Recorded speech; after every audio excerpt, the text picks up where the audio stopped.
everyone, this is YC here, and today's video is about how to solo travel. So over the past few years, I have done quite a bit of traveling, mostly solo travel actually, and I really enjoyed it. So today's video, I want to talk about how to plan a solo trip and also some tips that I learned along my travel experience. Let's get started. For the disclaimer, this video is mostly based on my personal experiences and the thing that I've learned or the information that I've got from the internet. I believe there's so many of you maybe have more experience when it comes to solo travel, so don't be shy to put your tips or tricks or how to solo kind of information down in the comment section.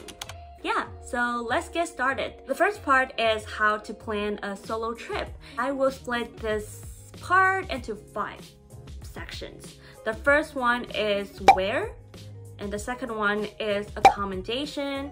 The third one is transportation. The fourth one is activity, and last but not least is the packing situation, like how to pack. Before you decide a whole trip itinerary, you have to pick like a place or maybe an area you want to go. I would say if you are trying out this solo travel the first time, you might want to go for somewhere you're like maybe familiar with or is relatively a little bit more safe, more famous. Why I would say more famous is because there's gonna be more information that you can search online, and be a little bit more prepared is always better when you are traveling on your own. So I would say pick somewhere that you feel comfortable with and also somewhere that you can find a lot of information. Okay, so the second part is accommodation. There are different types of accommodation like hotels, Airbnb, hostel, couch surfing, and friends or family's home. Obviously, hotels is a lot of people's pick when they're traveling, but hotel can be really expensive, especially if you are traveling alone. You're gonna pay for a hotel room by yourself. That's a lot of money.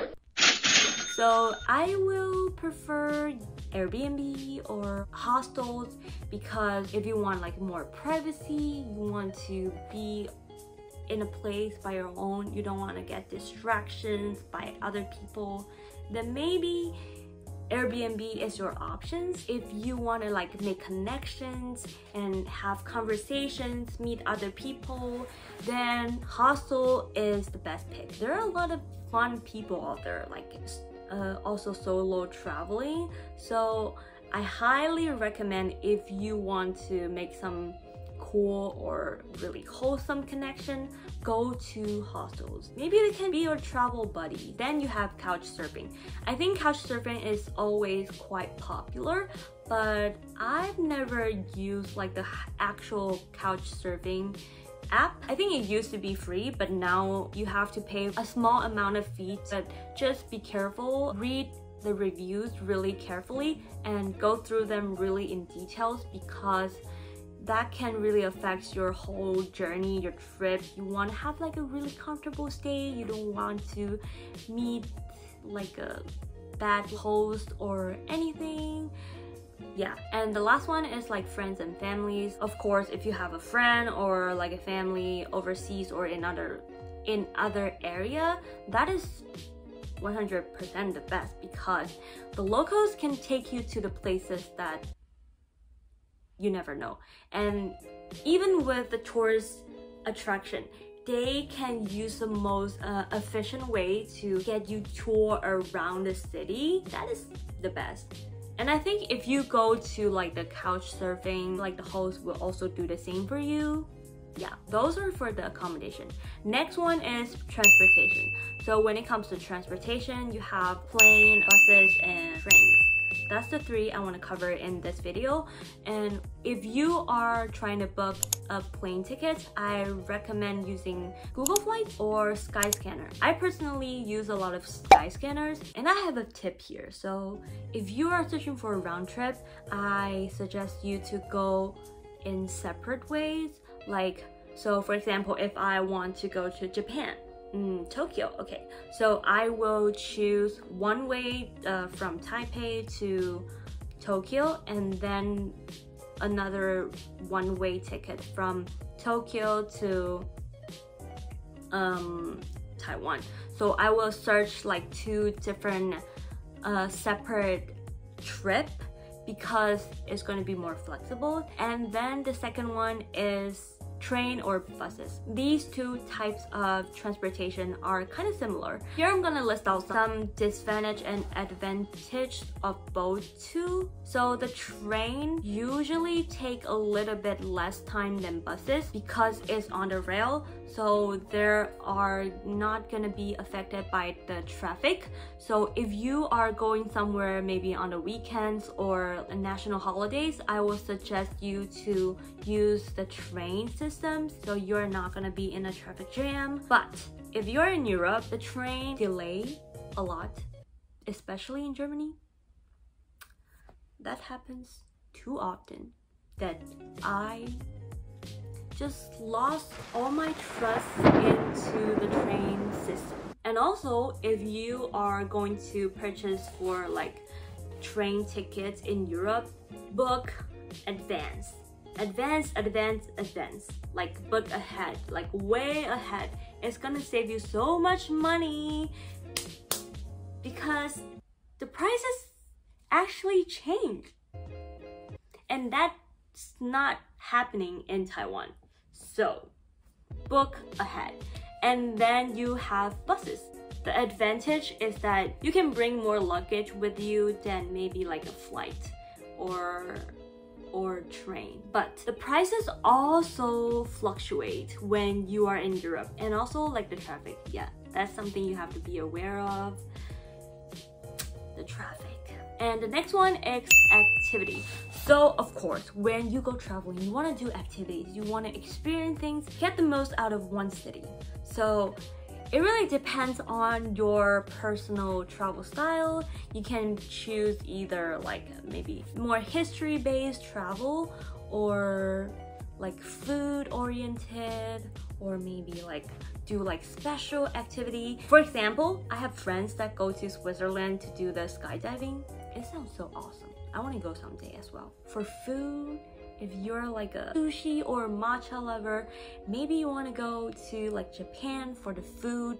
So good. For history, maybe you want to go to like Rome to experience the amazing architecture, the buildings, the history, the museums, everything. Oh, I want to go to Italy so bad. Yeah, so those are the activities. And the last part is packing. I have some advice when it comes to packing. The first is check the weather. Whether there is rainy days or like sunny days or really cold winters, so bring like an extra rain jackets or very thick hiking shoes that can be like waterproof or anything. And then is know your activity. So knowing what you're gonna do during the trip can also help when you are trying to pack stuff. If you are going for more like, for example, for like a outdoor kind of trip, you might want to pack some like sportswear. If you are going to like a museum or opera, I suggest you to bring like a slightly formal dress or like a suit that you can go into those formal occasions. Oh, and also remember to bring the travel adapter. So in different area you have different like the plug thing, you have different plug thing, because you don't want to just buy a new one in different country. That's gonna cost you a lot of money, and sometimes you can't even find it. So be prepared. And then is whether bring like cash or a credit card. Do research before you go to a country to know that whether the cash or the credit card is more acceptable when you are going to do purchases. So for example, in Taiwan, it's actually not so common to use credit card when you are going to some smaller shops or vendors. You might want to bring more cash when you come to Taiwan. Most of the country in Europe take credit cards, but not in Germany. A lot of stores will tell you to use cash if your purchases or your order is under 10 euro. They will say that they don't take cards. So all the above is how you plan the whole trip.